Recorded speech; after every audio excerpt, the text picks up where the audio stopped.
এভাবেই ধর্ম বিকৃত হয়ে আছে। সৌদি আরব থেকে বের হয়ে ইরাকে ঢুকেছে, ইরাক থেকে বের হয়ে ইরানে ঢুকেছে, ইরান থেকে বের হয়ে পাক ভারতে এসেছে। আস্তে আস্তে উল্টে গেছে প্রায় অংশই। আর ভারত, বাংলাদেশ, পাকিস্তানের যারা মসজিদের খতিব, যারা খুতবা দেন, 1999 জন এমাম জানা মানুষ নয়, মূর্খ মানুষ প্রায়। আর মসজিদের সভাপতি, সেক্রেটারি সাধারণ মানুষকে এমাম রাখেন খুতবা দেওয়ার জন্য, যাকে ধমকে বিদায় করে দিতে পারবে। আর দামি এমাম রাখলে টাকা লাগে, আবার তার মতো কথা চলা লাগবে। আমি আব্দুর রাজ্জাক বিন ইউসুফ, আল্লাহ দয়া করো তুমি, আমার জীবনে 1 মিনিটের জন্য আমি কোনোদিন কোনো সভাপতি, সেক্রেটারির অধীনে থেকে আমি কোনোদিন খুতবা দিইনি। আমি কোনো মসজিদের খতিব নই। যাই যখন যে মসজিদের ডাকে তখন যাই। সেই মসজিদের ইমাম, সভাপতি, সেক্রেটারিকে হিসাব করে কথা বলতে হবে, আমি তাকে উঠায় আর বসাই। আমার কথাতেই চলতে হবে তাকে, তাহলে আমি খুতবা দেব। এরকম আমার জন্য একটা দিন আসেনি আমার জীবনে যে সভাপতি, সেক্রেটারির কথা শুনে আমাকে 1 দিনের জন্য খুতবা দিতে হবে, এরকম কোনো দিন আল্লাহ আমার উপরে নিয়ে আসেনি, আলহামদুলিল্লাহ।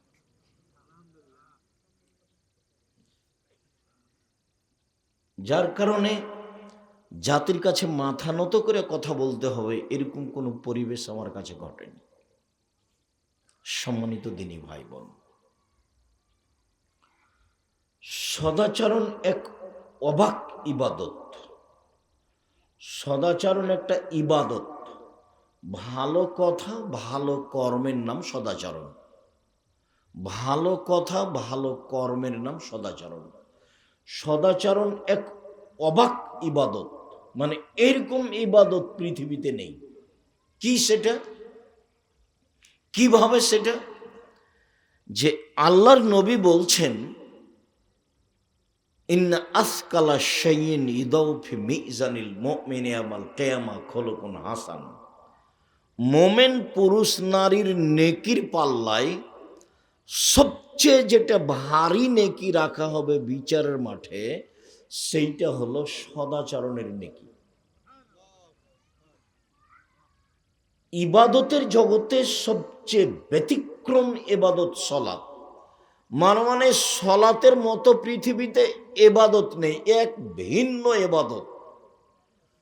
মানে সলাত যদি থাকে সব ইবাদত আছে, যদি সলাত না থাকে তো কোনো ইবাদত নেই।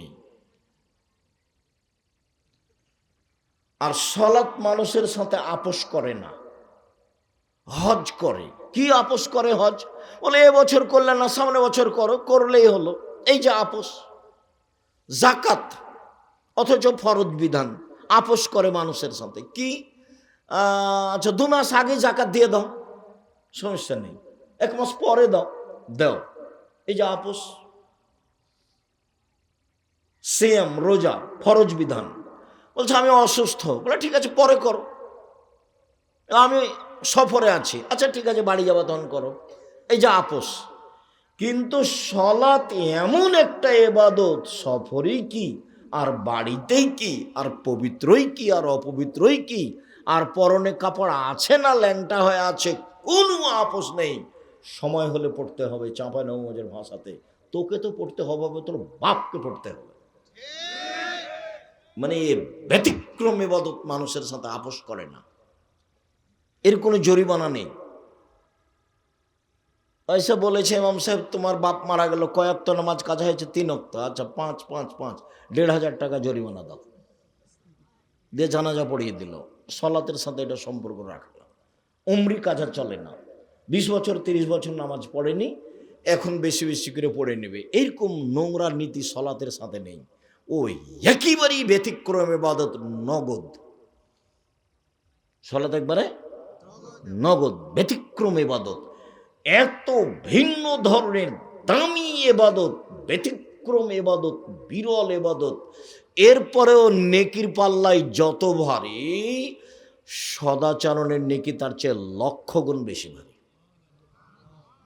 সদাচরণ কি জিনিস? ইবাদতের জগতে সবচেয়ে দামি ইবাদত সিয়াম, রোজা। এর বিনিময় হলো জান্নাত, কোনো নেকি টেকি নেই, বাস জান্নাত।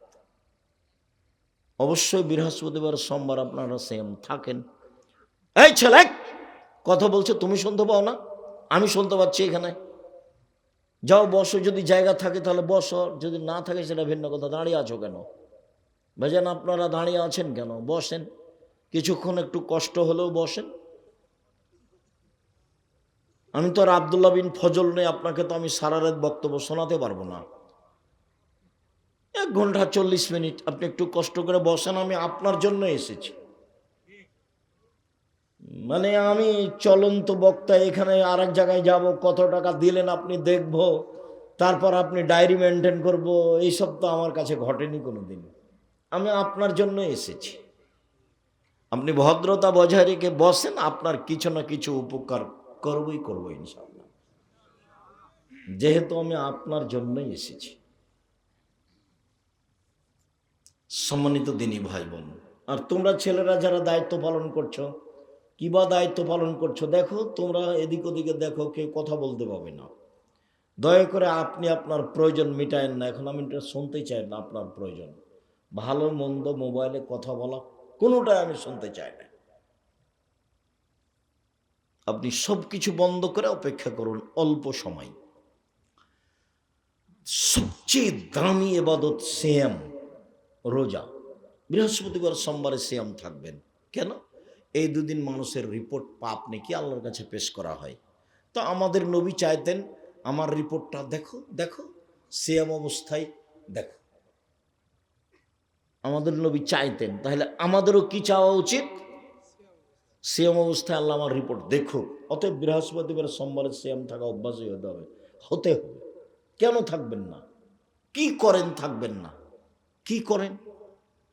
খালি হইচই, মারামারি আর ভোট আর নির্বাচন আর কি এগুলো, আর দোকানপাটে বসে এর বদনাম ওর বদনাম। আপনি বুঝেন সারা জীবনের তাহাজ্জুদ এক পাল্লাতে দিবেন, আর ওই যে দোকানে বসে ল্যাংটা মেয়ে নাচছে আর একজনের কথা বলছেন ও খারাপ, ওই খারাপ কথাটা এক পাল্লাতে দেন। সারা জীবনের তাহাজ্জুদের নেকি এক পাল্লাতে দেন, ওইটা বেশি ভারী হবে। জীবনটাই 16 আনায় মিছা, মানে জাহান্নামে চলেই গেছে।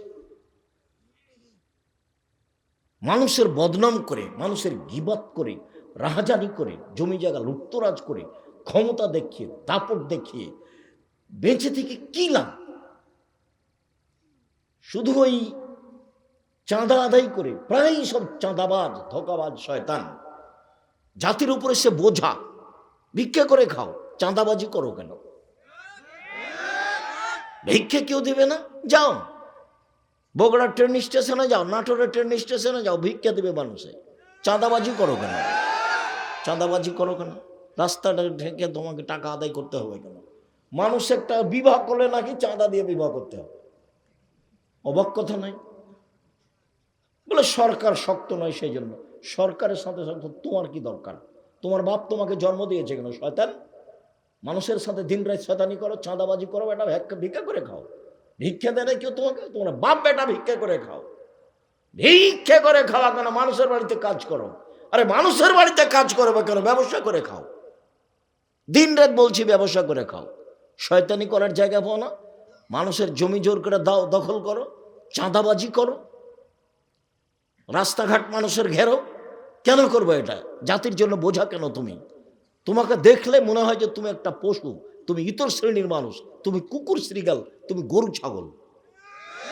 একথা আল্লাহ বলছেন। বুঝেও বোঝে না ওরা, অন্তর আছে বুঝে না, দেখেও দেখে না ওরা, চক্ষু আছে দেখে না, শোনেও শোনে না ওরা, কান আছে শোনে না।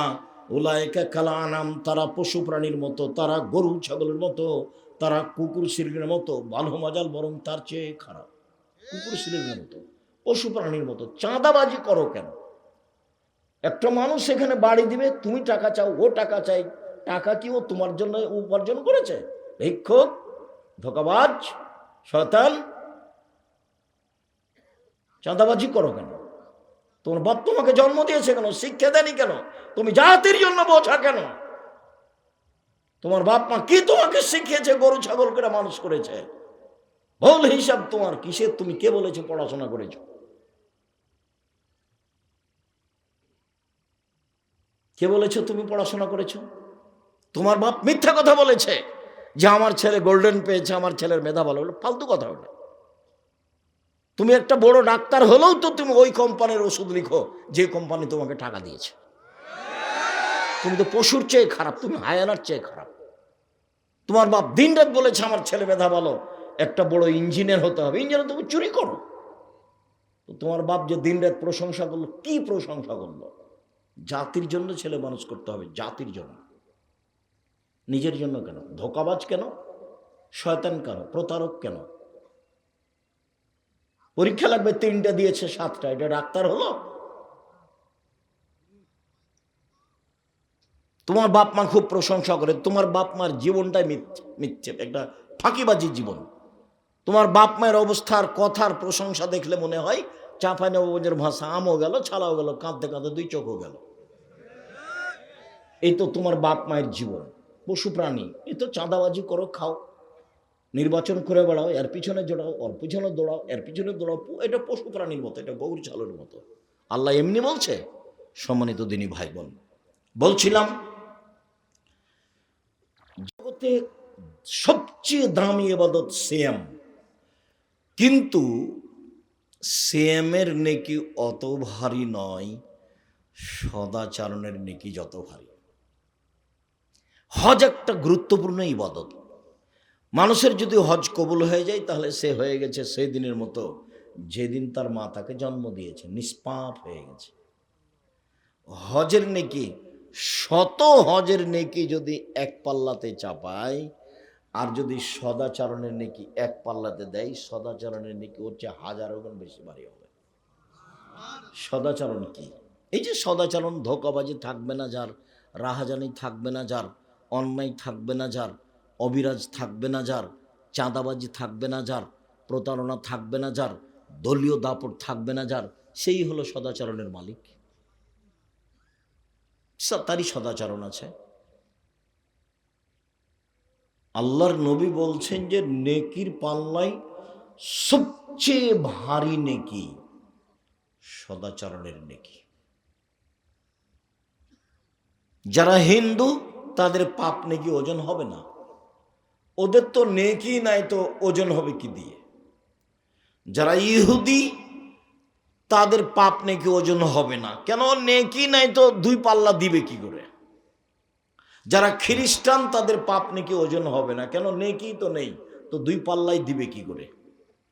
যারা আকীদায় মার খেয়েছে, বিশ্বাসের ত্রুটি হয়ে গেছে, কবর পূজা করে, কবরকে মূল্যায়ন করে, শিয়া কাদিয়ানি, আরও নবী আছে, মোহাম্মদ শেষ নবী নয়, এগুলো যারা মনে করে তাদের নেকি নষ্ট হয়ে গেছে, ওদের পাপ নেকি ওজন হবে না। আল্লাহ বলছেন ইউখাজবিন নাওয়াসিওয়ালাক দাম, ওদের মাথার সামনের দিক এবং পা ধরে জাহান্নামে নিক্ষেপ করা হবে। ফালা নকিমেলা হইয়া আমাল কিয়ামতে ওজনা, আমি ওদের পাপ নাকি ওজন করব না। ওদের মাথা এবং পা ধরে জাহান্নামে নিক্ষেপ করা হবে, কথা আল্লাহ বলে। ওর ওজনই নাই পাপ নাকি। সম্মানিত দিনী ভাই বোন, বলছিলাম আল্লাহ তাআলা বলেন ওয়াজাদিলহুম বিল্লাতি হি আহসান।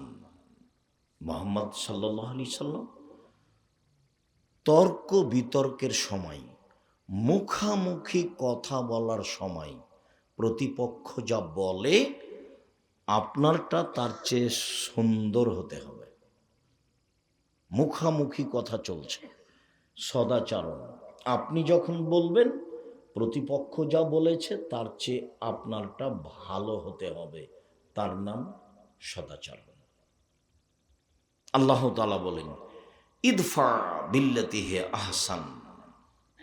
মানুষ যখন কথা বলে, কটু কথা বলে, আপনি যখন বলবেন তখন ওর কটু কথার মোকাবেলায় আপনারটা নরম, ভদ্র, কোমল, সুন্দর হবে। তখন তার মাঝে আর আপনার মাঝে যে শত্রুতা রয়েছে এটা অন্তরঙ্গ বন্ধুতে পরিণত হবে। এটা আল্লাহ বলছে, আমাদের নবীকে বলছে। আল্লাহ তাআলা আমাদের নবীকে বলছেন, শোনেন, ফাবিমা রাহমাতিম মিনাল্লাহ লিনতা লাহুম ওয়ালাউ কুনতা ফাজ্জান গালিজাল কলব লানফাজ্জু মিন হাওলিক। আল্লাহর পক্ষ থেকে বড় দয়া যে আপনি মানুষের জন্য নরম স্বভাবের হয়েছেন। মুহাম্মদ সাল্লাল্লাহু আলাইহি সাল্লাম শোনেন, আল্লাহ বলছেন, মুহাম্মদ সাল্লাল্লাহু আলাইহি সাল্লাম শোনেন, আল্লাহর পক্ষ থেকে আপনার উপরে বড় দয়া যে আপনি নরম স্বভাবের হয়েছেন। তো যার স্বভাব নরম তার উপরে আল্লাহর পক্ষ থেকে কি বড় দয়া, বড় রহমত। আপনি যদি কর্কশ কঠোর স্বভাবের হতেন, লানফাজ্জু মিন হাওলিক, আপনার পাশ থেকে মানুষ সরে যেত, কেউ আপনার কথা শুনতো না। শোনেন কয়েকটা কথা। এক, ফাফু আনহুম, মানুষকে মাফ করুন, প্রতিশোধ নেবেন না, প্রতিশোধ নেই, মাফ করবেন। দুই, ওয়াস্তাগফির লাহুম, ও যে আপনাকে গালি দিয়ে পাপ করেছে, এখন আপনি আল্লাহকে বলেন, আল্লাহ ও তো আমাকে না বুঝে গালি দিয়েছে, তুমি তাকে মাফ করো। আল্লাহ বলে দিচ্ছেন আমাদের নবীকে। সদাচরণ কি জিনিস?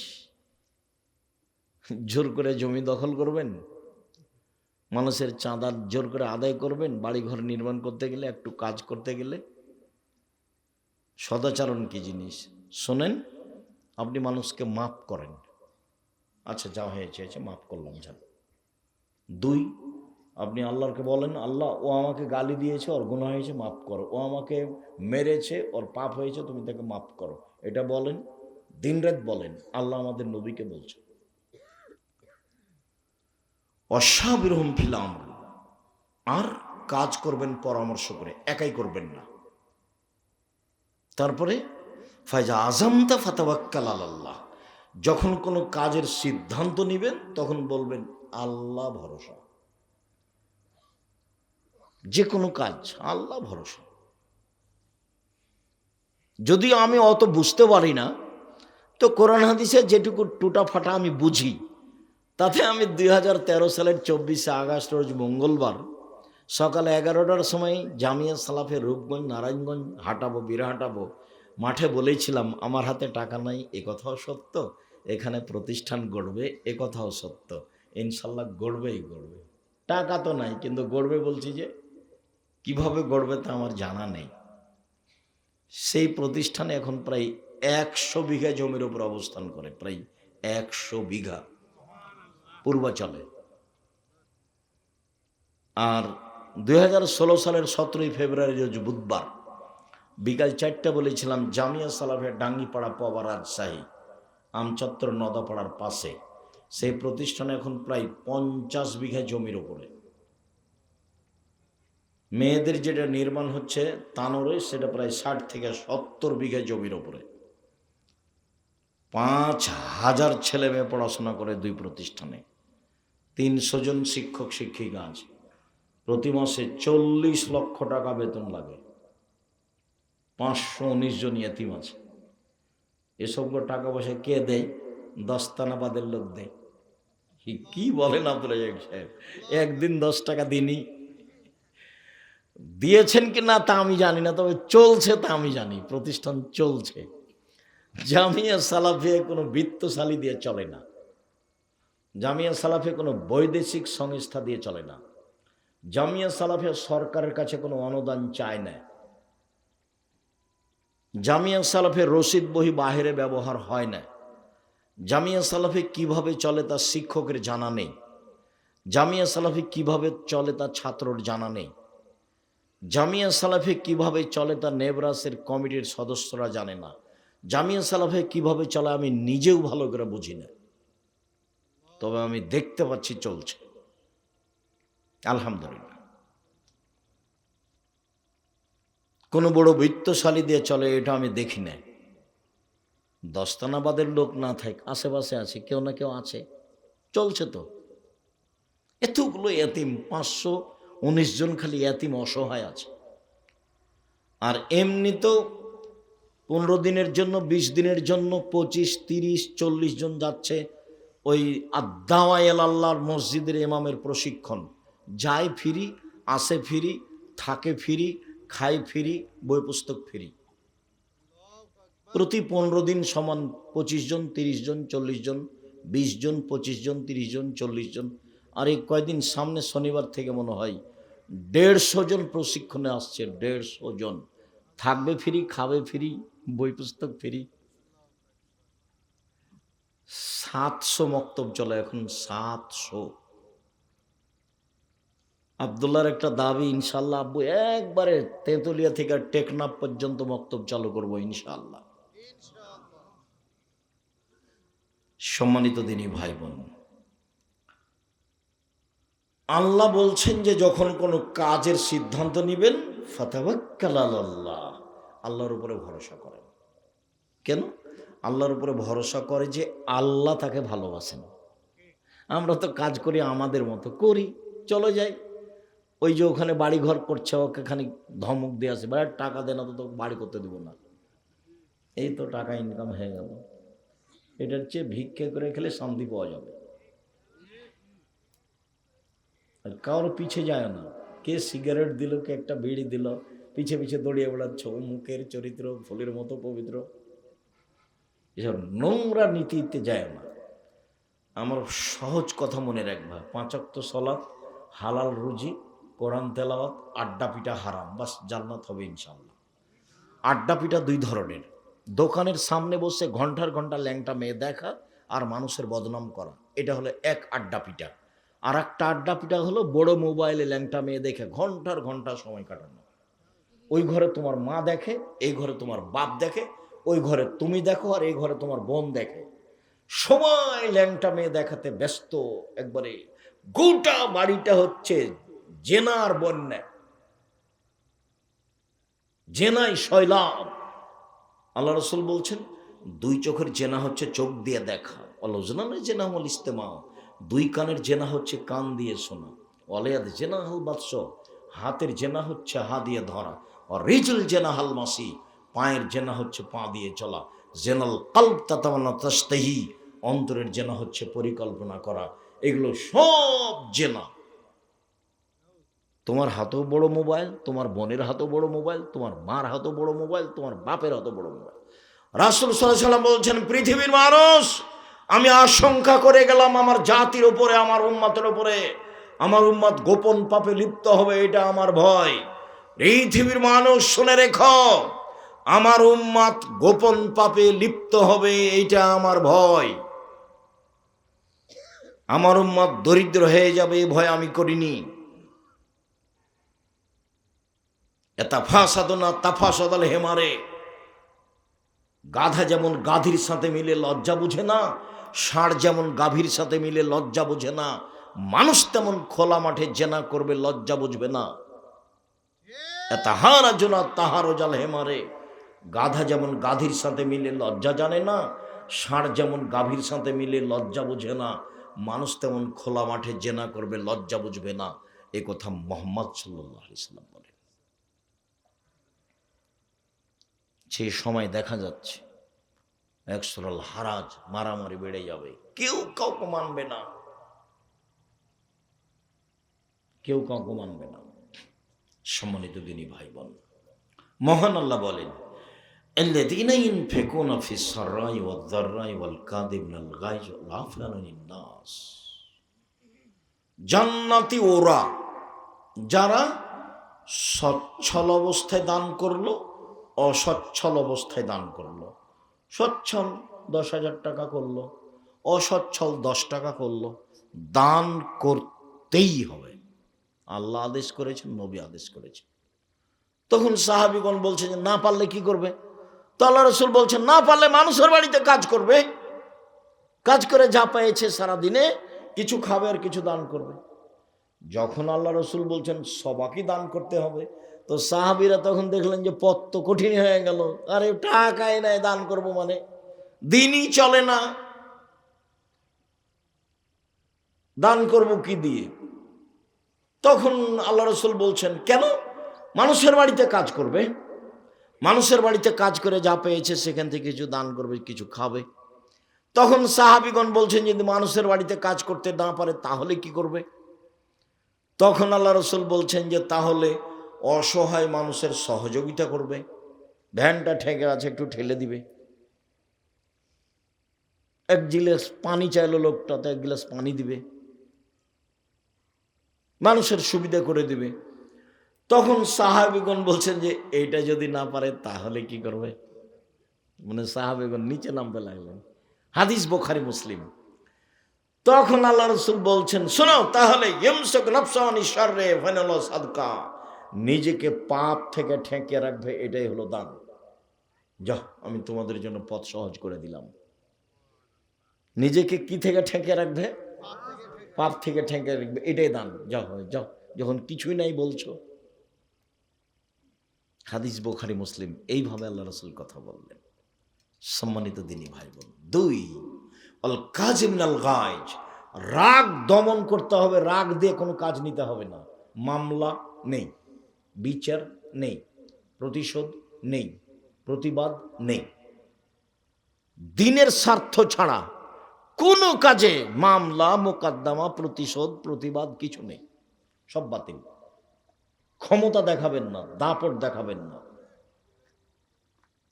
নির্বাচনের নেতৃত্ব দিয়ে ক্ষমতা দেখাবেন না।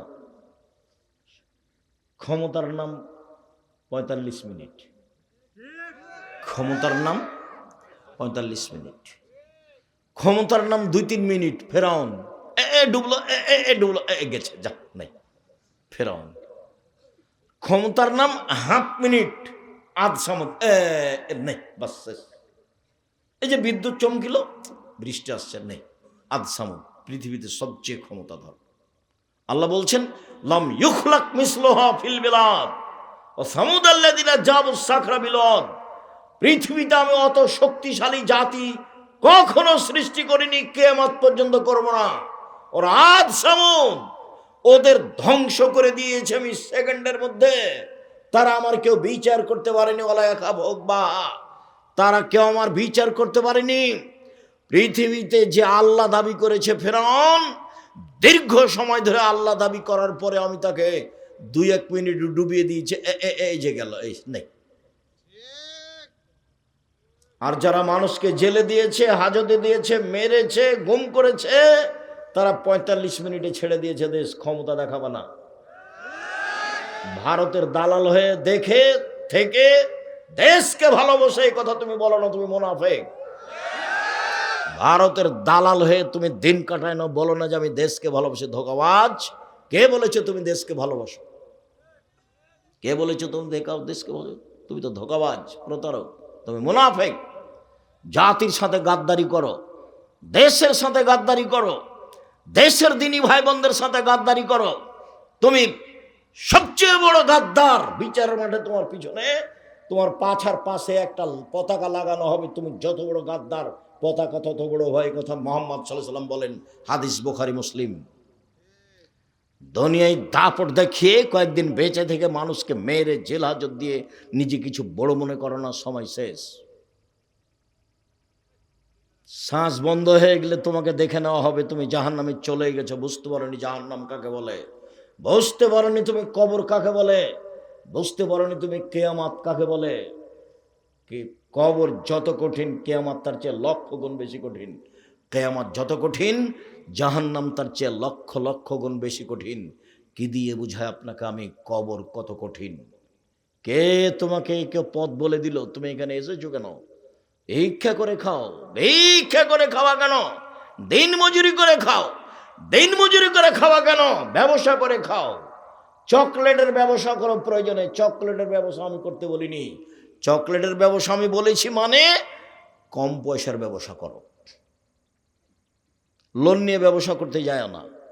কোটি টাকার ব্যবসায়ীও যদি সৎ ব্যবসায়ী হয়, তাহলে নবীদের সাথে জান্নাতে থাকবে। 10 টাকার ব্যবসায়ী বাদাম বিক্রি করে, এও যদি সত্যবাদী ব্যবসায়ী হয়, বিচারের মাঠে নবীর সাথে জান্নাতে থাকবে। এই কথা আমি বলিনি, এই কথা মুহাম্মদ সাল্লাল্লাহু আলাইহি ওয়াসাল্লাম বলেছে।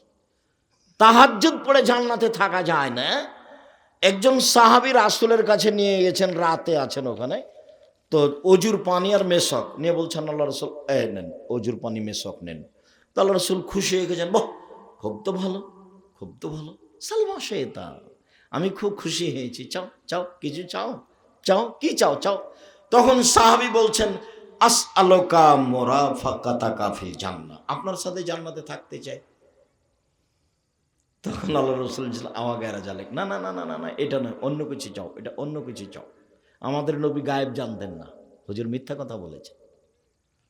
পাশের লোক বলছেন চাও, কি চাবে চাও। তো সাহাবী বলছেন যে আপনার সাথে জান্নাতে থাকতে চাই।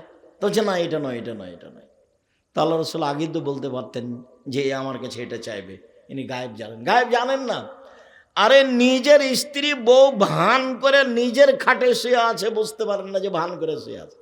আয়েশা রাদিয়াল্লাহু তাআলা আনহা বলেন, আমি মুহাম্মদ সাল্লাল্লাহু আলাইহি সাল্লামের পাশে ভান করে ঘুমিয়ে আছি। ভান করে ঘুমানো বুঝেন না, মানে আসলে ঘুমাননি।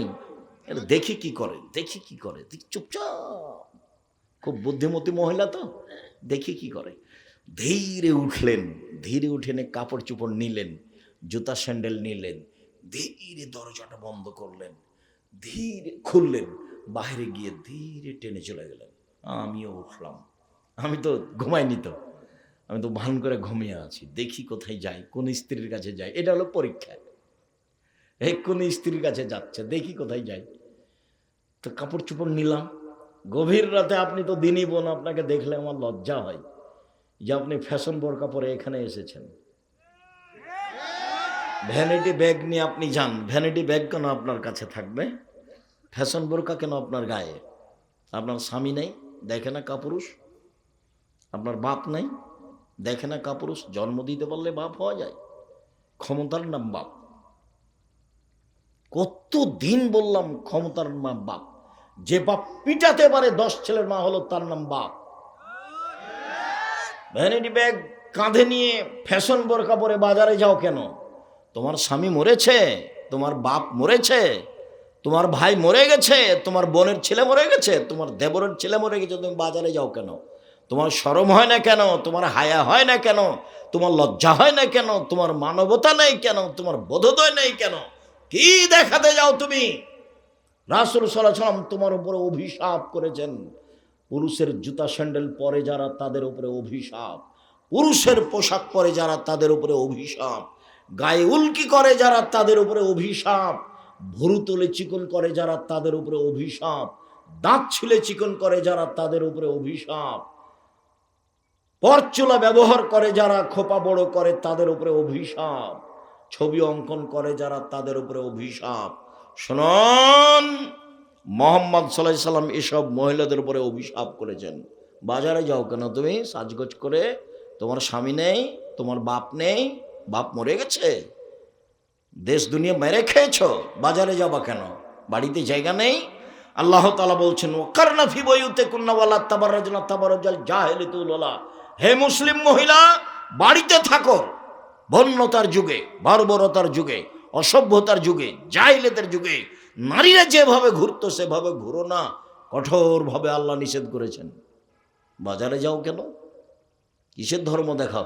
হ্যাঁ হ্যাঁ হ্যাঁ করে এসেছো, আবার হ্যাঁ হ্যাঁ করে চলে গেছো। এর জন্য আমি দায়ী, এই জন্য তোমার বাপ দায়ী, এই জন্য তোমার স্বামী দায়ী, এই জন্য তোমার ভাই দায়ী, এই জন্য তোমার মা দায়ী। প্রসব করাতে পারলে মা হওয়া যায়? 1 মিনিট দেখো তো বাপ কাকে বলে, পিটিয়ে ঠিক করতে হবে মেয়েকে। 1 মিনিট দেখেন বাপ কাকে বলে। এই যে দেখেন, আয়েশা রাদিয়াল্লাহু তাআলা আনহা বলেন, আবু বকর সিদ্দিক আমার নিকটে আসলেন, ঘটনা ওই দিক ছেড়ে দিয়ে এদিকে আসলাম। ফালাকা জানি লাকজাতান শাদীদা, তিনি আমার কোমরের উপরে খুব জোরে মারলেন।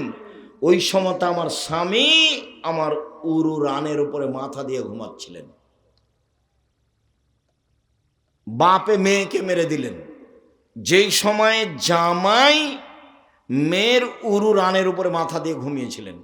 আমাদের বাংলাদেশের গতিনীতিতে শ্বশুর যদি গিয়ে দেখে ঘরে যে জামাই মেয়ের উরু রানের উপরে মাথা দিয়ে ঘুমাচ্ছে, তাহলে শ্বশুর পাল্টা এভাবে এরকম হবে না ভাইজান? বুঝতে পারছেন? আমাদের দেশের পরিস্থিতিতে আর আবু বকর সিদ্দিক একবারে এই অবস্থায় বেড়ে দিলেন, পৃথিবীর সবচেয়ে বড় মানুষে মারলেন, ইনি আবু বকর সিদ্দিক রাদিয়াল্লাহু তাআলা আনহু। নবী রাসূল ব্যতীত আদম থেকে নিয়ে কিয়ামত পর্যন্ত সবচেয়ে দামি মানুষ। যিনি মারলেন তিনি হলেন, যাকে মারলেন তিনি হলেন আয়েশা রাদিয়াল্লাহু তাআলা আনহা। মা হাওয়া থেকে নিয়ে কিয়ামত পর্যন্ত সবার চেয়ে দামি মহিলা।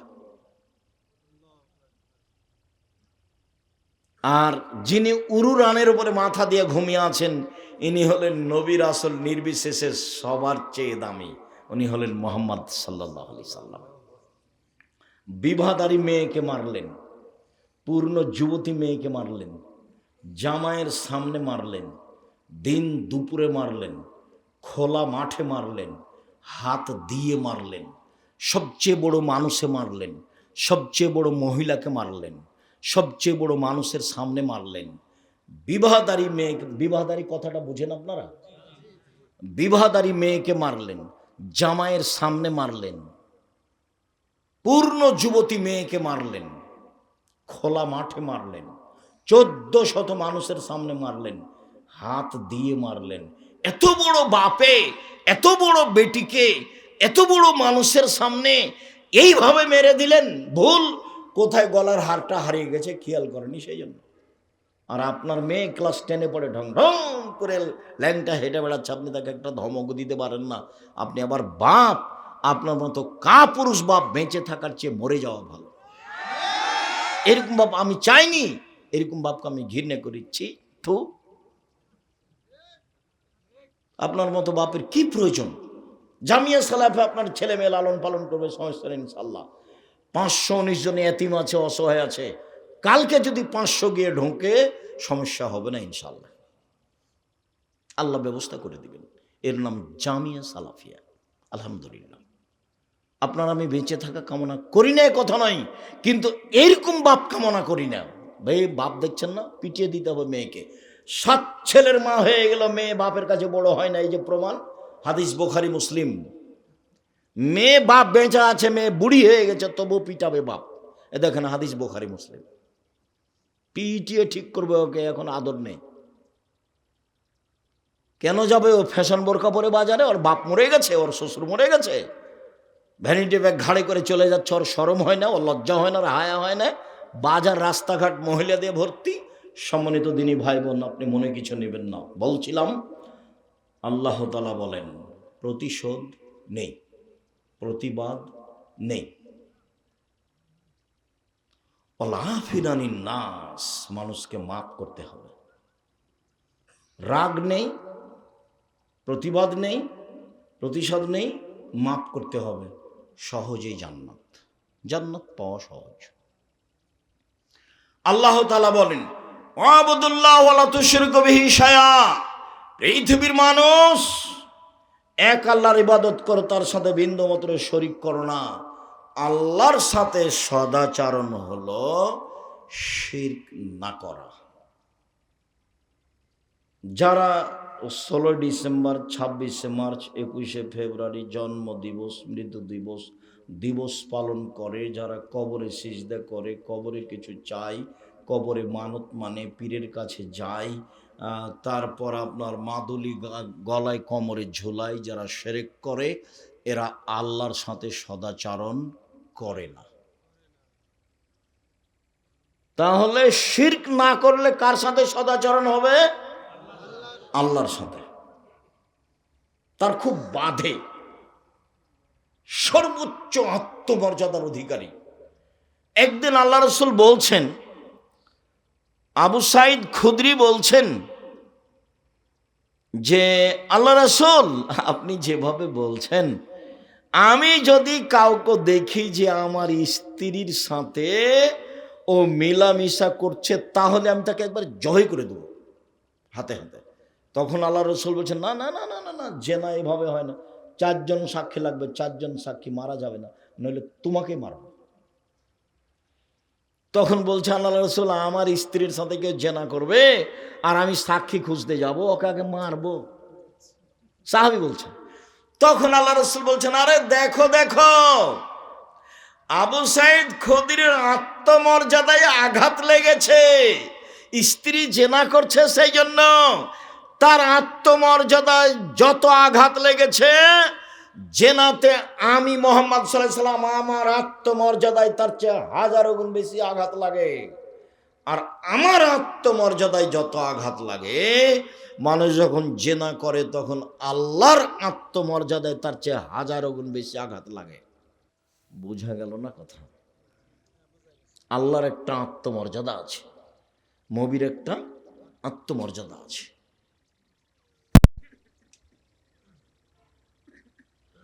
তো আল্লাহর আত্মমর্যাদায় আঘাত লাগে শিরক করলে, যার জন্য তিনি বলছেন হাদিসে কুদসি, আদমের ছেলে মেয়েরা শুনে রেখো, তুমি যেভাবে ডাকো আমি সেভাবে থাকি।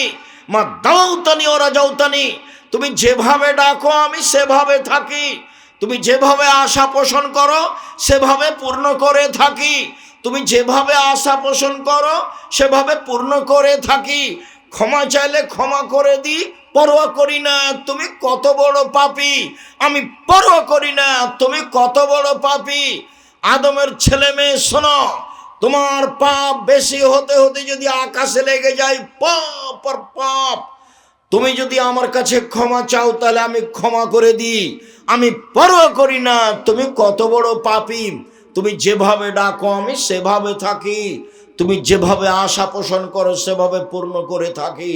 আদমের ছেলে মেয়ে শোনো, বিচারের মাঠে যখন আসবা আকাশ জমিন পরিমাণ পাপ নিয়ে, তখন আমি আল্লাহ এই পরিমাণ ক্ষমা নিয়ে আসবো বিচারের মাঠে। বিচারের মাঠে তোমার যেই পরিমাণ পাপ আমার সেই পরিমাণ ক্ষমা, তোমার যেই পরিমাণ পাপ আমার সেই পরিমাণ ক্ষমা। আদমের ছেলে মেয়ে শোনো, বিচারের মাঠে তোমার পাপ যত আমার ক্ষমা তত, তোমার পাপ যত আমার ক্ষমা তত। যদি শিরক না থাকে, শিরক থাকলে হবে না। আমার আত্মমর্যাদায় আঘাত লাগে শিরক করলে, কাজেই শিরকের পাপ বিচারের মাঠে আমি ক্ষমা করব না। সম্মানিত দ্বীনি ভাই বোন, পৃথিবীর মানুষ, আল্লাহর সাথে সদাচরণ করো, শিরক করো না। আরে দিবস মানলে তো মক্কা বিজয়ের দিন মানতাম, আর শহীদ মিনার তৈরি করলে তো হামজার শহীদ মিনার তৈরি করতাম। হামজা রাজা, আল্লাহ রাসূল বলছেন সাইয়্যিদুশ শুহাদা হামজা ইবনে আব্দুল মুত্তালিব, আদম থেকে নিয়ে কিয়ামত পর্যন্ত যত মানুষ শহীদ হয়েছে, যত মানুষ হবে, সবার চেয়ে বড় শহীদ হলেন হামজা রাদিয়াল্লাহু তাআলা। একেবারে গোটা পৃথিবী জুড়ে সবচেয়ে বড় শহীদ কে? হামজা রাদিয়াল্লাহু তাআলা। শহীদ মিনার তৈরি, এই ছেলে, ওই ছেলেটা পাশ দিয়ে হাঁটছে কেন? তোমরা যে পাশ দিয়ে হেঁটে চলে যাচ্ছে আপনারা দেখছেন কেন? ওকে বসতে বলেন, কয়েক মিনিট বসতে বলেন। কোনো কাজ আমাকে দয়া করে দেখাবেন না। সম্মানিত দ্বীনি ভাই বোন, অবিল ওয়ালিদাইনি ইহসানা, পিতা মাতার সাথে ভালো আচরণ করো। একদিন মা ছিল, একদিন আপনি ছিলেন মায়ের কোলে, এখন মা হলেন আপনার কোলে। দুইটার পার্থক্য আছে। যেদিন আপনি ছিলেন মায়ের কোলে, সেদিন বারবার পেশাব করছিলেন, তখন মা একটু আদর করে বলছিল, এই অত পেশাব করিস কেন রে, আব্বু এত পেশাব করো কেন, এটা আদর ছিল। কিন্তু মা এখন বিছানে বারবার পেশাব করছে, সম্মান দেখে এত এভাবে বলা যাবে না, আম্মু এভাবে পেশাব করলে তো খুব কঠিন হবে, এই ভাষা চলবে না। কাপড় বদলাবা তুমি, পেশাব করাবা তুমি, গোসল দিয়ে দিবা তুমি, কাঁধে করে মেডিকেল নিয়ে যাবা তুমি, গাও হাত মুছিয়ে দিবা তুমি। একদিন তুমি ছিলে তোমার মায়ের কোলে, এখন তোমার মা তোমার কোলে, সব খিদমত তুমি করবা। তোমার বউ নাও করতে পারে, তোমার বোনেরা শ্বশুর বাড়ি চলে গেছে, কে দেখবে? তুমি দেখবা। আর তোমার মা যা বলে সবই উল্টা, সব তোমার বিরুদ্ধে বলে। দেখি তুমি কেমনে তোমার মাকে মানো। ঘুম থেকে উঠে দেখছো যে আমার মায়ের চেয়ে খারাপ মানুষ দুনিয়াতে কেউ নেই। কেন? যা বলে তোমার মা উল্টা বলে। তোমার বউকে বলে মানে কি, একবার অকথ্য ভাষায় গালি দেয়, এই অমুকের বেটে অমুক বের হ, এইভাবেই বলে তোমার মা। তুমি মুখ খুলতে পাবা না, মুখ খোলাই তোমার নিষেধ। তার নাম হলো বাপ মার সাথে সদাচরণ। মায়ের পায়ের নিচে জান্নাত, এ কথাই ঠিক। স্বামীর পায়ের নিচে জান্নাত, এ কথা ঠিক নয়। মায়ের পায়ের নিচে জান্নাত, এ কথাই ঠিক। মায়ের সম্মানে টিকে থাকা খুব কঠিন। আমার আব্বা একদিন বলছে যে বেটা এই পাঞ্জাবিটা ভারী লাগে। তা আমি তাৎক্ষণিক একটা হালকা কাপড়ের পাঞ্জাবি করতে পারতাম, কোনো সমস্যা ছিল না আলহামদুলিল্লাহ। কিন্তু আমি বলছি যে বাপু পাঞ্জাবি আবার ভারী হয়। তো এই ভাষাটা আমি এখন ঢাকতে পারি না মরা পর্যন্ত। কেননা আমার আব্বা বলতেন আমাকে, সংসারে কোনো কাজ করতে গেলে বলছেন না, আমার মরার পরে করতে হবে। খোঁটা বুঝেন কি না, এখানে গরু বাঁধা আছে, খোঁটাতে গরু বাঁধা আছে। তা আমি যদি এখান থেকে এখানে নিয়ে যেতাম, তখন আমার আব্বা বলতেন না, ওটা আমি করব, তোমাকে যদি কিছু করতে হয় তাহলে মরার পরে করিও। মানে সাংসারিক কোনো কাজ আমার আব্বা আমাকে করতে দেবে না। আমি যদি সাংসারিক কাজ করি তাহলে কখন করব? আমার আব্বার মরার পরে। একবারে খোলাইভাবে বলতেন। তা আমি আমার বাপের একটা কথা রাখতে পারি না, সেটা হলো আমার আব্বা বলছেন বেটা পাঞ্জাবিটা ভারী লাগে। তা আমি উল্টা কি বলেছি, আমি বাবু পাঞ্জাবি ভারী হয়, এই কথাটা আমি ঢাকতে পারি না। আচ্ছা ঠিক আছে আব্বু, তাহলে এটা পাল্টে দিচ্ছে, দেখি, এটা তো বললে সহজ হতো। আমি তো ওটা বলে খেয়াল বেখিয়াল থেকে এলাম। আমি তো এখন আর এই কথা ঢাকতে পারি না, খুব ভারী লাগে আমাকে। পিতামাতার সাথে সদর, অবিল ওয়ালিদাইনে ইহসানা, অবিদিল কুরবা, নিকট আত্মীয় হলো ভাই। ভাই ভাই ঠাই ঠাই। ভাই মানে পৃথক হবে, ভাই মানে জমি জায়গা ভাগ হবে, ভাই মানে মামলা হতে পারে, ভাই মানে মারামারি হতে পারে। এখানে টিকে থাকা খুব কঠিন। আরেকজন অপর বাড়ি থেকে বউ এসেছে, এরা আবার যা, দুইজন যা, দুইজনের সাথে মিল নেই, একজন আরেকজনের কম বয়স সহ্য করতে পারে না। বাহির থেকে দুইজন মহিলা এসেছে, এ বাড়ির দুই বউ, তোমরা দুইজন ভাই, টিকে থাকা খুব কঠিন। অবিজিল কুরবা, আমার নিজের চোখে দেখা দুই ভাই মারামারি করে ঢেকি কেটে ভাগ করে নিয়েছে। আর খুব ঝগড়া, তখন আমরা দাঁড়িয়ে আছি, এই গ্রামের ছেলে দৌড়িয়ে গেছি ঝগড়া দেখতে। বলছে যে থাম, আমি তো চলে যাব এখান থেকে, আমার ভাগটা এমন লোকের কাছে দিয়ে যাব যে তোকে গুতাতে পারে, এইভাবে বলছে। পৃথিবীতে তৃতীয় সদাচরণের জায়গা ভাই। এক নম্বর সদাচরণ আল্লাহ, আল্লাহর সাথে সদাচরণ কি বলেন তো দেখি? শিরক না করা। দ্বিতীয় সদাচরণ হলো বাপ মা, মানে জান্নাতে চলেই গেছেন, তার মানে জাহান্নামও চলে গেছেন। পৃথিবীর দ্বিতীয় মহাপাপ, আল্লাহ রাসূল বলছেন পৃথিবীর দ্বিতীয় মহাপাপ বাপ মায়ের অবাধ্য চলা। তার মানে নিশ্চিত বাপ মায়ের সাথে সদাচরণ টিকে থাকা খুব কঠিন। নাহলে এত কথা কেন আল্লাহ নবী বলবেন, এত কথা বলবেন কেন? পৃথিবীর দ্বিতীয় মহাপাপ হলো পিতামাতার অবাধ্য চলা। তার মানে টিকে থাকা খুব কঠিন। মনে হবে যে বোঝা, বাপ মা বোঝা, কি যে বলে কি যে করে, আসলেও খারাপ লাগে, খাইলেও খারাপ লাগে, কথা বললেও খারাপ লাগে, সহ্যই হয় না। তার নাম বাপ মা, তার নাম বৃদ্ধ মানুষ, তারপর ভাই। অবিধিল কুরবল ইয়াতামা, এতিমের সাথে সদাচরণ। পৃথিবীর মানুষ শোনো, কেউ যদি এতিমের লালন পালন করে, আমি মোহাম্মদ সাল্লাল্লাহু আলাইহি সাল্লাম সেই মালিক, এতিমের লালন পালনকারী, আর আমি মোহাম্মদ জান্নাতে একসাথে থাকবো, তবে একটু ফাঁকা, একসাথে জান্নাতে থাকবো। 519 জন এতিম অসহায় আছে জামিয়া সালাফে ডাঙ্গি পাড়ায়। এতিমের টাকা দিয়ে পাঠান না কেন? কিভাবে চলে? একদিন দেখতে যান না কেন সাদ করে? সেদিন সম্মেলনে যাননি কেন? সম্মেলনে যান না কেন? দেখতে যান না কেন? ভর্তির তারিখ হলো 1 জানুয়ারি। দেশ বিদেশের শিক্ষক দিয়ে ভরা, দেশের শিক্ষক বিদেশের শিক্ষক, সব দামি দামি শিক্ষক। বড় বড় বিদ্বান, এত টাকা খরচ আপনার ছেলে মেয়ের জন্য, আমার জন্য, আপনার ছেলে মেয়ের জন্য, জীবন বাজি রেখে আপনার ছেলে মেয়েকে মানুষ করতে চাই। 40 লাখ টাকা মাসে বেতন লাগে, এখানে আছে এ কি 2-1 টাকা? শুধু আপনার ছেলে মেয়ের জন্য কেন যান না, কেন খোঁজ নেন না? জবাব আপনি দিন। আমি চেষ্টা চালাচ্ছি মানুষ হিসেবে যতটুকু পারি। সম্মানিত দিনী ভাই বোন, বলছিলাম অল মাসাকিন, মিসকিন, ভিক্ষা চাই যে ফকির সে, ভিক্ষা চায় না সংসারও চলে না, তার নাম মিসকিন। নিজে থেকে যখন কাউকে খাওয়ার দিবেন তখন তাকে পরহেজগার হতে হবে। আর যখন কেউ খেতে চাইবে তখন তাকে টাকা দিবেন, খাবার দিবেন। ও চোর না ডাকাত না মদ খায় না জমিদার না হাতিতে চড়ে আছে বিবেচনার দরকার নেই, চেয়েছে দিয়ে দেন। 10 টাকা 5 টাকা, বাড়ি থেকে বের হবেন না খালি টাকায়।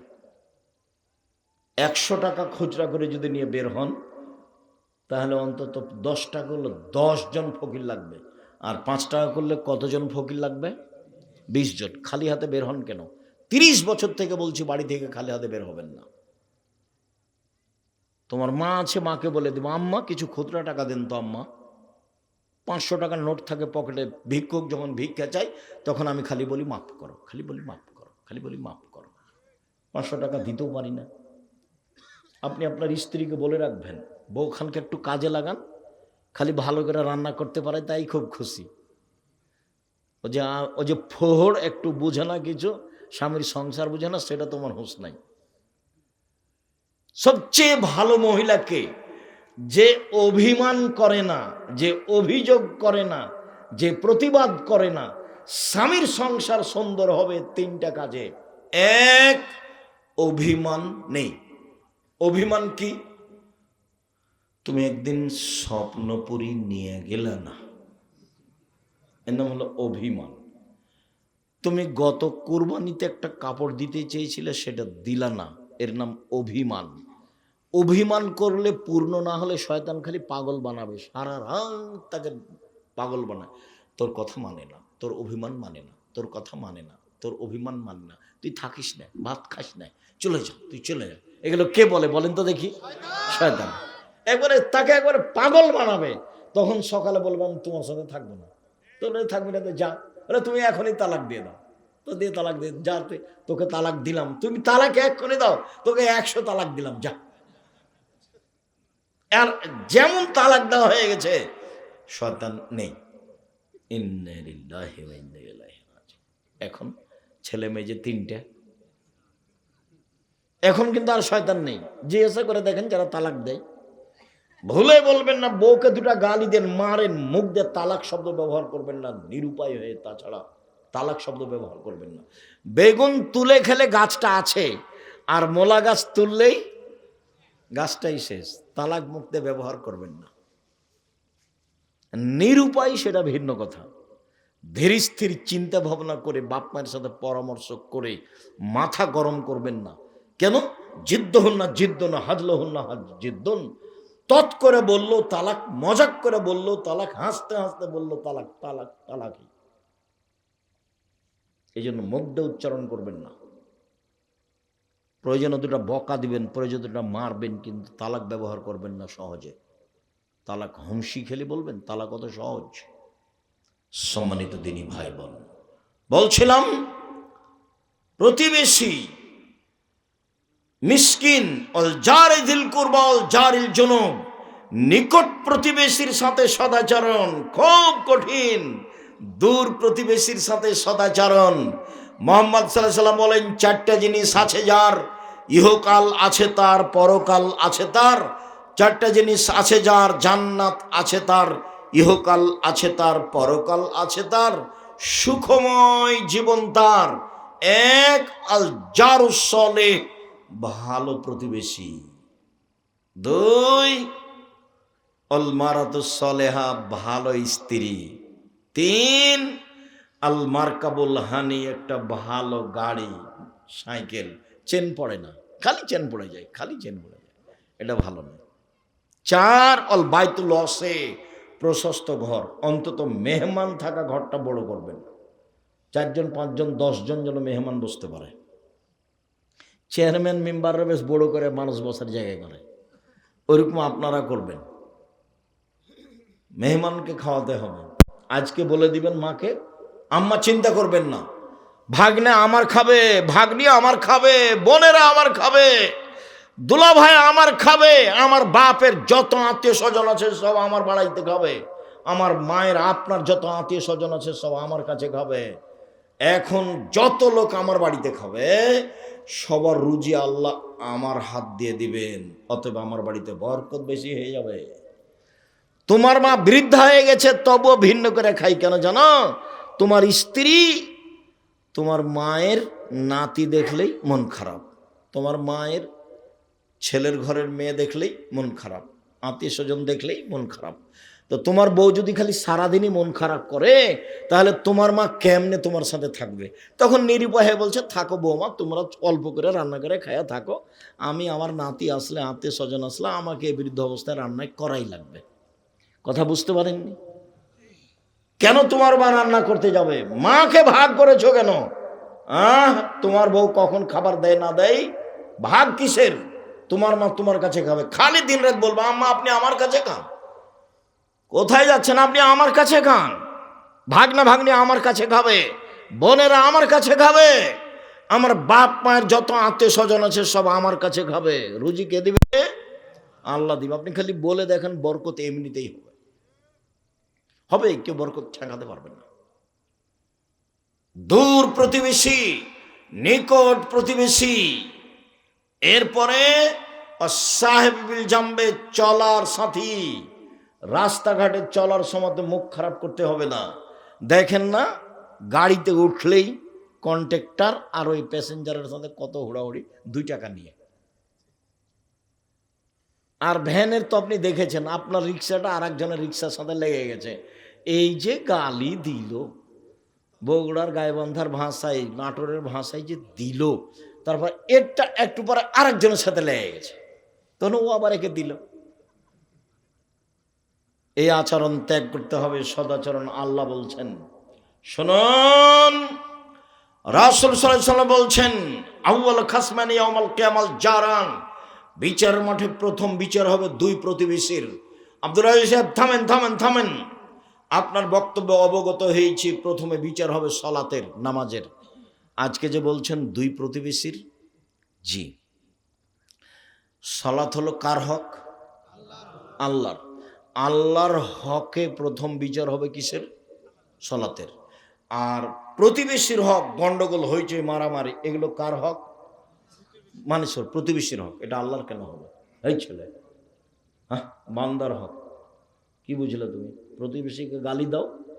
2 ভাই 2 প্রতিবেশী 2 দল করে। এই এক ভাই ওর স্ত্রীর সাথে গল্প করছে, থাম, সকালে কেমন করে তুই বের হইস, তো রাস্তা বন্ধ করে দেবো। তখন কাঁটা দেখে দিয়েছে, ওর বাপ ভাগ করে দিয়েছে, ওদিক ওর ছোট ভাইয়ের, এদিকের, তাকে আসতে হবে কোন ভাগ দিয়ে? ওর ভাইয়ের জমি দিয়ে আসতে হবে। তখন সকালে উঠে কি করেছে? কাঁটা মেরে দিয়েছে। দল করো না, বুঝেছো? দল সংগঠন করো না। এগুলো হলো পশু প্রাণীর জীবন, গরু ছাগলের জীবন, কুকুর স্ত্রীগুলোর জীবন, হায়ানার জীবন। দিন মজুরি করে খাও, ভালো। চাকরি করো, ভালো। ব্যবসা করো, ভালো। আরেকটা পথ আছে, সেটা জায়েজ তবে ভালো নয়, সেটা হলো ভিক্ষা করা। এটা উপার্জন, ভিক্ষা করা উপার্জন, কিন্তু এটা পছন্দ নয়। এসব পথে আসেন। আর হাটে বাজারে যাবেন, দোকানে যাবেন, আসসালামু আলাইকুম, আহমদ লবণ আছে? জি আছে, 1 কেজি লবণ দাও। আহমদ মরিচ আছে? জি আছে, 200 কাঁচা মরিচ দাও। নেওয়া হয়েছে টাকা, আসসালামু আলাইকুম, গেলাম।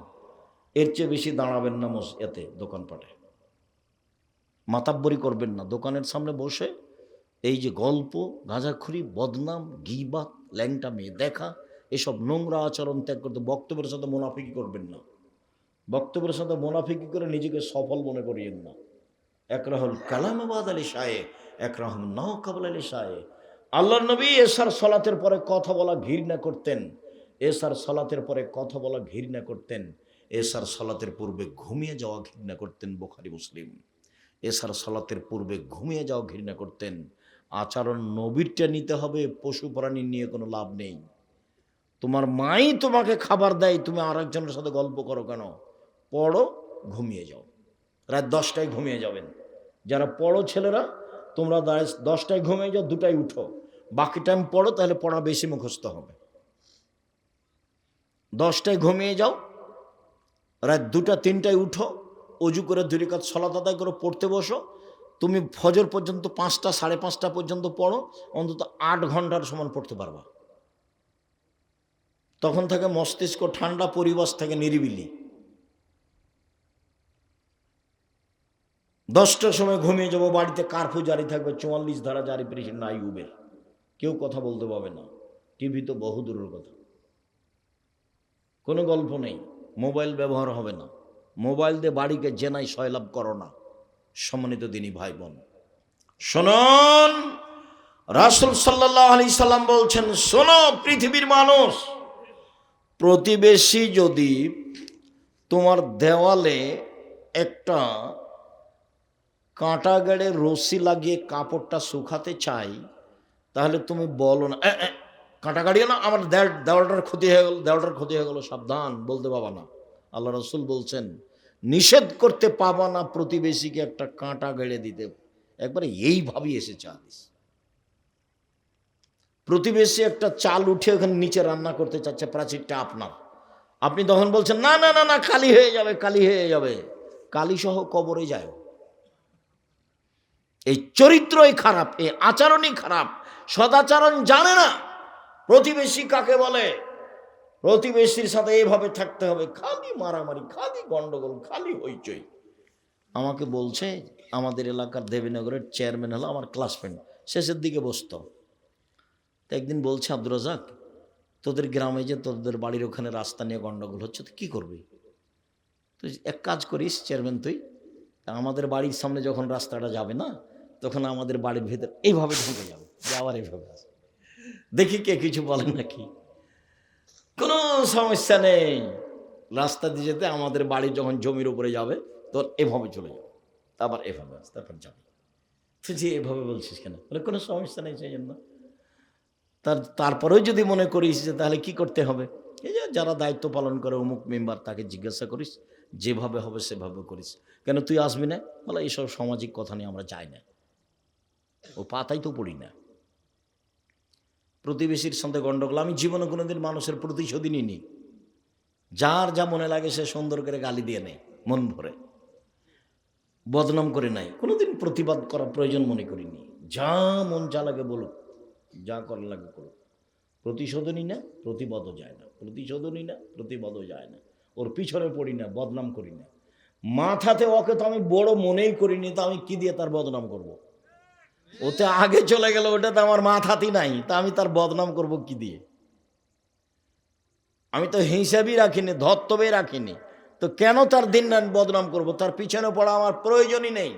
জীবনে কোনোদিন কারোর পিছনে পড়া আমি প্রয়োজন মনে করি। আল্লাহ তুমি হেফাজত করো, তুমি সর্বশক্তিমান, তুমি সব কিছু করতে পারো। দেখো ছেলেরা, তোমরা দেখো, এইভাবে হুড়াহুড়ি করে মানুষের কাছে জোর করে চাঁদা আদায় করে জাতির জন্য বোঝা হয়ে কী করবা? মারামারি করে, দাঙ্গামা হাঙ্গামি করে, নেতা নির্বাচন করে, মানুষের বিরোধিতা গেয়ে তুমি মোটরসাইকেলে যখন যাও, 8টা 10টা মোটরসাইকেল নিয়ে, তখন তোমার চরিত্র তুমি বুঝতে পারো না। তোমার মুখের উপরে কেউ আসলে তুমি তাকে মারবা। এটা কি? তুমি কি দেখাতে চাচ্ছ? তুমি কি মুসলিম সেনাপতি? তুমি কি খালিদ বিন ওয়ালিদ? তুমি কি হিন্দুর বিরুদ্ধে লড়েছ? তুমি কি ইহুদি খ্রিস্টানের বিরুদ্ধে লড়েছ? তুমি কি দেখাতে চাচ্ছ? কিসের সদাচরণ এগুলো?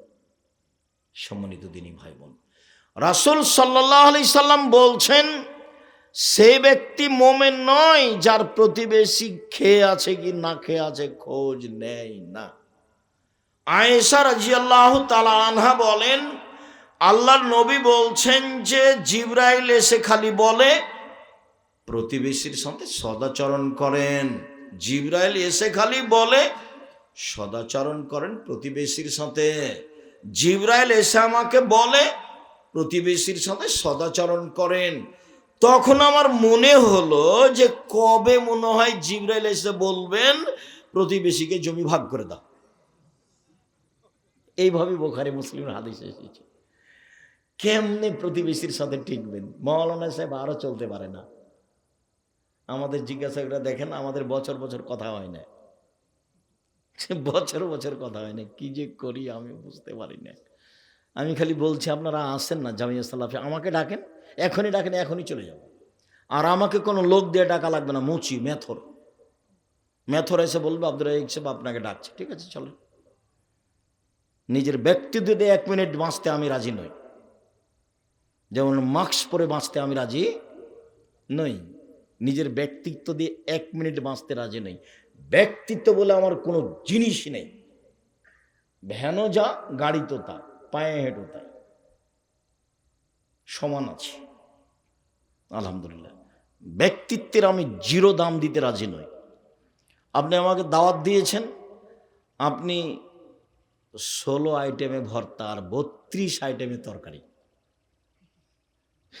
এতে সাভারে ঢাকায় কত আইটেমে? 16 আইটেমে ভর্তা আর 32 আইটেমের তরকারি। আচ্ছা ও করেছে না, আপনি কালকে নিয়ে যান বেগুন ভর্তা, আর কিচ্ছু নাই, বা লবণ মরিচ পরীক্ষা করে দেখেন, আমার কাছে কোনো ভারী নাই এটা। আর কাল কি আচরণ করেছেন আমি আজকে ওটা মনে রাখিনি। কতদিন এসে ক্ষমা চাচ্ছে, সেদিন টাকা পয়সা দেওয়া হয়নি তো কষ্ট পেয়েছেন মনে হয়। বলেছি কবে যে টাকা পয়সা দেননি তা তো আমার মনে নাই, কখন যে টাকা পয়সা দিলেন না। এ তো সেদিন কোথা থেকে আসলাম, একটা টাকা দেয়নি, কোথায় জানি এখন এই বছর। এখনো মনে হয় পরীক্ষা করে। একবার তো পরীক্ষা অনেক দিন আগে করেছিল রংপুরে, তো এখনো করে নাকি, হয়তো বা করে, যে দেখি কি বলে। তখন তো পয়সাপাতি হাতে তেমন ছিল না, যদি যে এখনো কোনো পয়সাপাতি ওভাবে আমরা ইনকাম করি না, বাস জামিয়া সালাফিয়া আল্লাহ দেউলিয়া।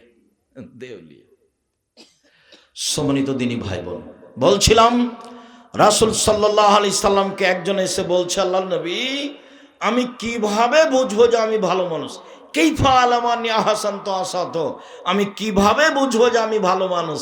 তখন আল্লাহ রাসূল বলছেন, এজা সামিতা মিন জিরানাকা ইয়াকুলুনা হাসানা ফাকাদ হাসানতা, আরে শোনো, প্রতিবেশী যখন তোমাকে বলবে ভালো তখন তুমি ভালো। ওয়া সামিতা মিনহুম আসাতা ফাকাদ আসাতা, আর যখন প্রতিবেশী থেকে তুমি শুনবে খারাপ তখন তুমি খারাপ। নেন এবার আমি ভালো, এটা কার উপরে নির্ভর করছে? প্রতিবেশী। এই ভাষা কিন্তু আমার নয়, এগুলো মুহাম্মদ সাল্লাল্লাহু আলাইহি ওয়াসাল্লাম বলেছেন। সে জিজ্ঞাসা করছে, আল্লাহ রাসূল আমি যে ভালো মানুষ এটা আমি কি দিয়ে বুঝবো? বলে কি দিয়ে বুঝবা? প্রতিবেশী যেদিন তোমাকে বলবে ভালো সেদিন তুমি ভালো, প্রতিবেশী যেদিন তোমাকে বলবে খারাপ সেদিন তুমি খারাপ। একজন সাহাবী বলছেন, আল্লাহ রাসূল ইন্না ফুলানাতা তুযকারু মিন কাসরাতি সলাতি ওয়া সিয়ামি ওয়া সাদাকাতি গায়রুল্লাহ তুজিরানাহা, অমুক মহিলা বেশি বেশি দান করে, বেশি বেশি সলাত আদায় করে, বেশি বেশি সিয়াম পালন করে, তবে মুখ দিয়ে মানুষকে কষ্ট দেয়। আল্লাহ রাসূল বলছেন হে ফিন্নার, ও জাহান্নামে যাবে। মুখ দিয়ে যে কষ্ট দেয় সে জাহান্নামে যাবে। তাহাজ্জুদ পড়লেও যাবে, হজ করলেও যাবে, উমরা করলেও যাবে, 5 ওয়াক্ত সালাত আদায় করলেও যাবে, সিয়াম পালন করলেও যাবে। মুখ খারাপ যার সে জান্নাতে যাবে না। এই যে সহিহ হাদিস। মুখ বন্ধ রাখবেন। রাসূলকে জিজ্ঞাসা করা হলো বাঁচার পথ কি? তখন আল্লাহ রাসূল বললেন বাঁচার পথ 3টা। 1, মুখ বন্ধ রেখো। 2, জরুরি প্রয়োজন ছাড়া বাড়ির বাইরে যাবা না। 3, পাপের জন্য কাঁদো, বাস জান্নাতে চলে যাবা। একদা আল্লাহ রাসূল বলছেন কাইফা বিকুম বিজামানিন, যুগের কি হবে তোমাদের কি হবে? যুগের কি হবে তোমাদের কি হবে? যেদিন সমাজের সবাই আগাছা হবে, কোনো মানুষই থাকবে না, পশু প্রাণীর মতো হবে সবাই, সেদিন তোমাদের কি হবে? যুগের কি হবে? বলেন কি করতে হবে তাহলে? তখন আল্লাহ রাসূল বলছেন হ্যাঁ, 1, মুখ বন্ধ রেখো। 2, বাড়িতে থেকো। 3, ভালোটা গ্রহণ করিও, মন্দটা ছেড়ে দিও। তখন সাহাবী বলছেন, আচ্ছা ঠিক আছে, বাড়িতে থাকলাম, কিন্তু হইচয়ের সমাতে, দলাদলির সমাতে ও যদি আমাকে বাড়িতে এসে মারে তাহলে কি করব? কথা কি বুঝতে পেরেছেন? আবার বলবো, আবার বলি। এই ছেলে, কাছাকাছি চলে এসেছি, খেয়াল করো তো, বুঝতে পারো কিনা। আল্লাহ রসুল বলছেন, তোমাদের কি হবে, যুগের কি হবে, তোমাদের কি হবে, যুগের কি হবে। সবাই যখন আগাছা হবে, সমাজে কেউ ভালো মানুষ থাকবে না, খালি মারামারি করবে, হইচই করবে, সেদিন তোমাদের কি হবে, যুগের কি হবে। তখন সাহাবীগণ বলছেন, বলেন তাহলে কি করব আমরা, আপনি বলেন। তখন উত্তরে আল্লাহ রসুল বলছেন, মুখ বন্ধ রেখো, 2, বাড়িতে থেকো, মুখ খুলব না, বাড়িতে থাকবা, বাইরে যাবা না।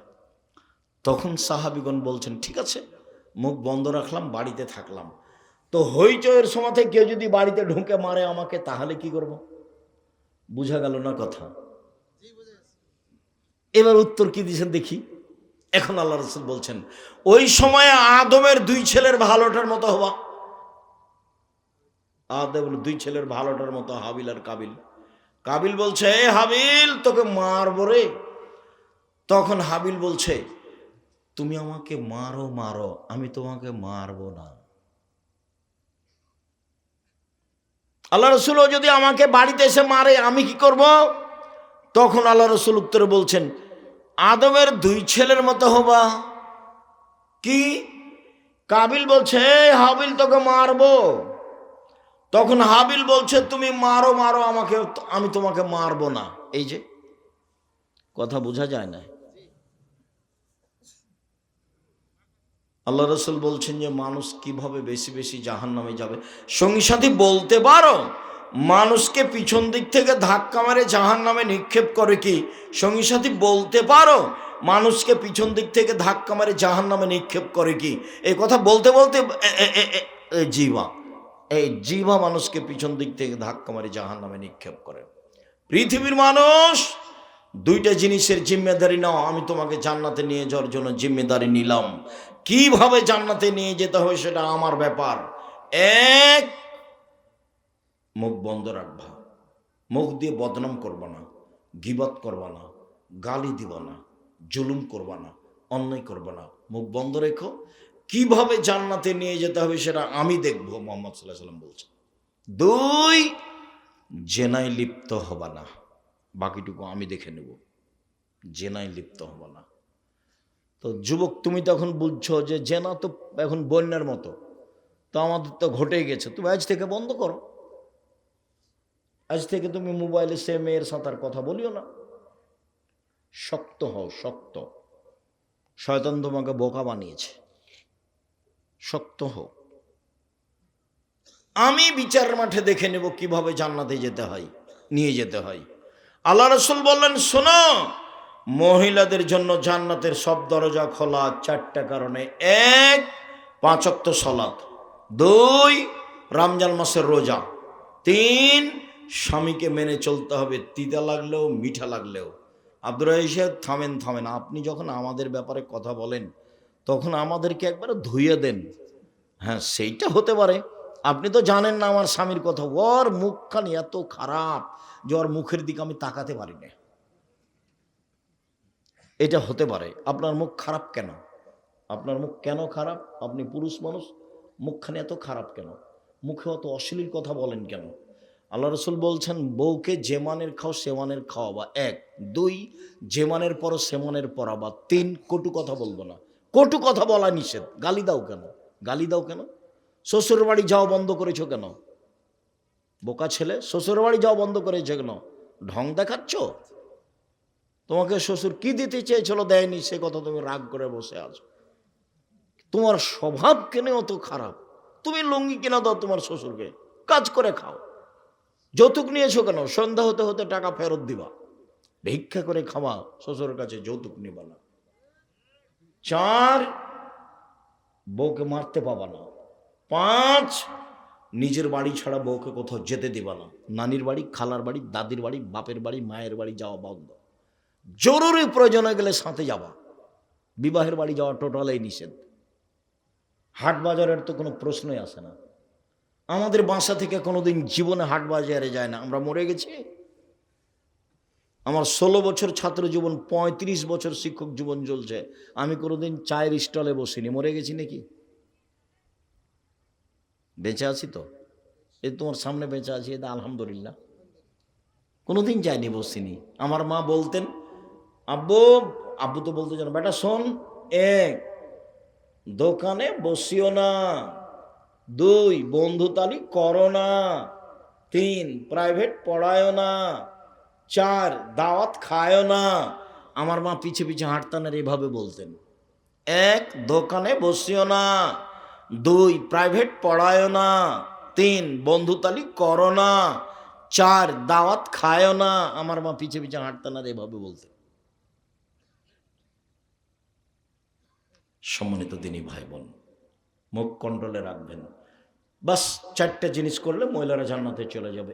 1, 5 ওয়াক্ত সালাত, 2, রমজান মাসের সিয়াম রোজা, 3, স্বামীকে মেনে চলতে হবে, তিতা লাগলেও মিঠা লাগলেও, 4, জেনায় লিপ্ত হওয়া যাবে না, তাহলে জান্নাতের সব দরজা খোলা, সবটি খোলা, যেটাতে ইচ্ছে সেটাতেই ঢুকবে। 4টে, সবার জন্য জান্নাতের সব দরজা খোলা। কখন? যখন অজু করার পরে বলবে, আশহাদু আল্লা ইলাহা ইল্লাল্লাহু ওয়াহদাহু লা শারীকা লাহু ওয়া আশহাদু আন্না মুহাম্মাদান আবদুহু ওয়া রাসূলুহু। আপনার জন্য জান্নাতের দরজা খোলা। খেয়াল করে বলতে হবে ওযু করার পরে। সম্মানিত দিনী ভাই বোন, বিস্তারিত আলোচনা সদাচরণ লিখতে হবে। আজকের মতো এ পর্যন্ত বলেই, আমাদের আব্দুল্লাহর বই আছে আল্লাহর পথে যাত্রা, নাকি আল্লাহর পথে যাত্রা, নতুন